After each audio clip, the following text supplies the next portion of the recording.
Faraday je pre mňa najkrajší chlap. Veľmi dobre sa mi maľoval, ale ten nožtek má taký, už som ho nerobil, ale mne sa páčil. Ale je taký zvláštny ten jeho nos, ale je naozaj jeden z tých prvých, ktorý som namaľoval po Morzem. Mne sa zdá, že neviem, kedy to bolo 12, je tu aj napísaný rok 1223 a Morze bol 1023. 2 mesiace po Morzemu som namaľoval tento.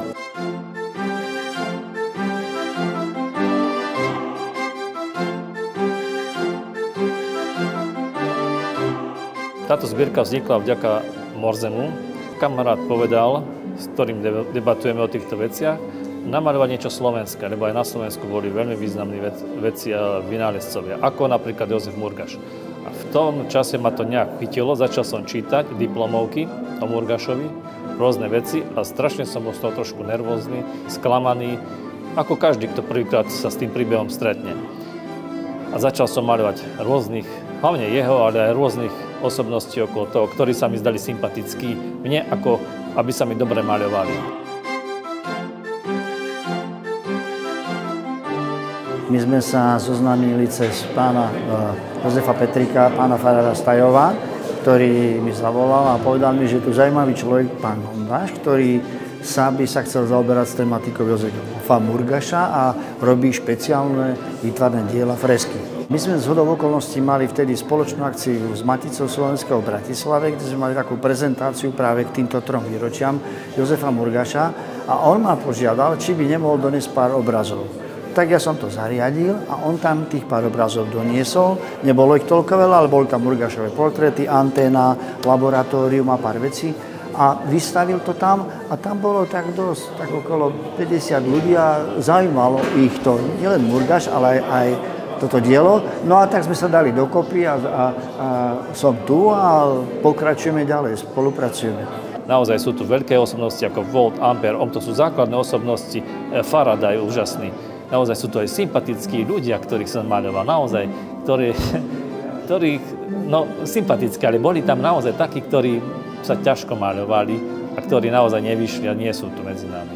Prečo táto téma? Pretože ja som Murgaša nepoznal, ale keď som čítal o jeho patentoch, tak ma to trošku nadchlo, že by som aj ja mohol niečo si patentovať. Od roku 2013-14 som začal maľovať fresky, ale úplne iného typu. Ako prišiel ten Murgaš, ako prišiel ten Morze, tak som vynašiel posledný článok sekanie, takzvané sekanie, lebo celé fresky sa maľujú nožom do omietky za určitý čas.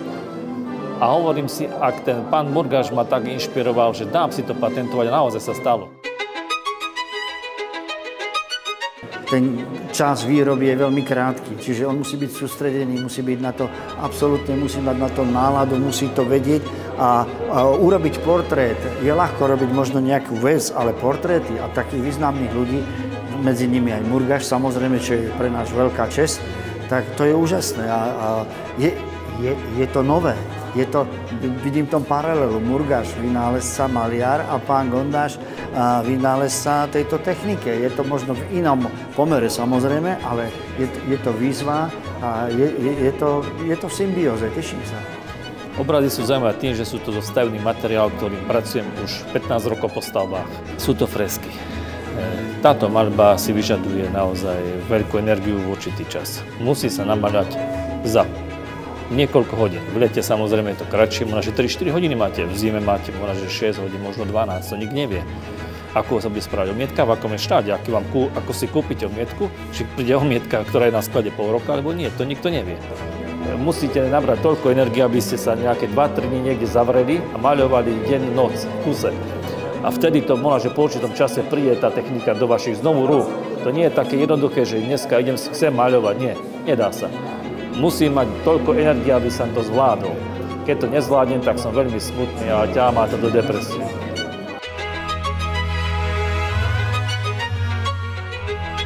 Maľovanie je naozaj liek. Keď som ochorel na depresiu pred 2 rokmi, pol roka som nemaľoval a naozaj v roku 2022 na zime som vynašiel ďalší typ týchto kamenných betónových fresiek, ktoré išli do tej farebnej. Bola to žena, ktorá ťahá mŕtvych ľudí na voze. Prvýkrát som vtedy použil nôž, aby som im hlavy nejakú urobila. Vtedy vznikla myšlienka, že ideme do noža. Naozaj to je strašná náhoda všetkého. A potom bola veľká zima a ja som naozaj bol na liekoch veľmi, veľmi ťažko chorý.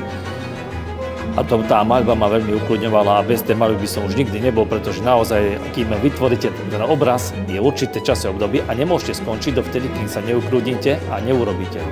Vtedy, keď sa ukludníte, je obraz hotový. To znamená, že je perfektný a vám nič na tom nevadí. A to je úžasná vec.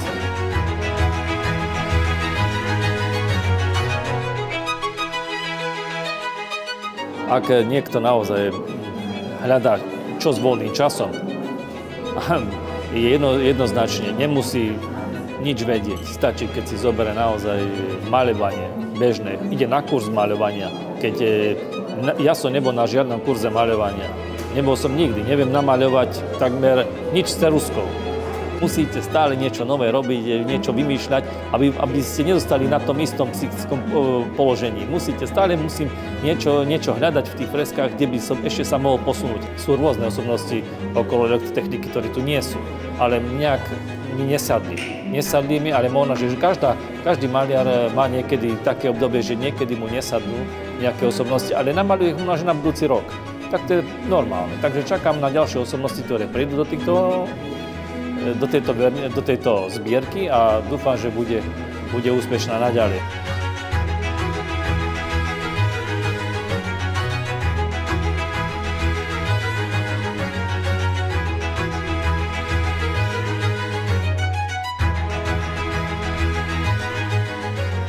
To je vodopád a tuto sú kaktusy. Kravička. Ešte jeden mám veľmi obľúbený. Toto je ten domček. Stadiaľ idú rádiové provazy a tuto je tápič. Motivujeme svojho syna, ktorý tiež som ňou začal túto techniku pred 2 rokmi, tú farebnú techniku. A tu som načrtom Murgáša, na tomto obraze jeho domček v Tajove, jeho väžu vo Vilkesbere, jeho drevený kostol prvý vo Vilkesbere, tam je tiež drevený kostol prvý a kríž, kde je pochovaný. To si všetko on a motýle, modré motýle. Každý syn by mal byť hrdý na otca, čo robia. A môj syn strašne má chce byť hrdý nielen na mňa, ale chce sa mi vyrovnať. On sa mi chce tiež vyrovnať a ak sa mi chce vyrovnať, tak musí pracovať na sebe, musí. Ja ho nenútim. Aj do školy, k Cikerovi, do umeleckej školy chodí veľmi rád, i keď sú tam 2 chlapci, všetko dievčatá, ale on chce, lebo chce byť ako oco. On si myslí, že oco je veľký maliar. No, bodaj by sa to tak dakedy stalo.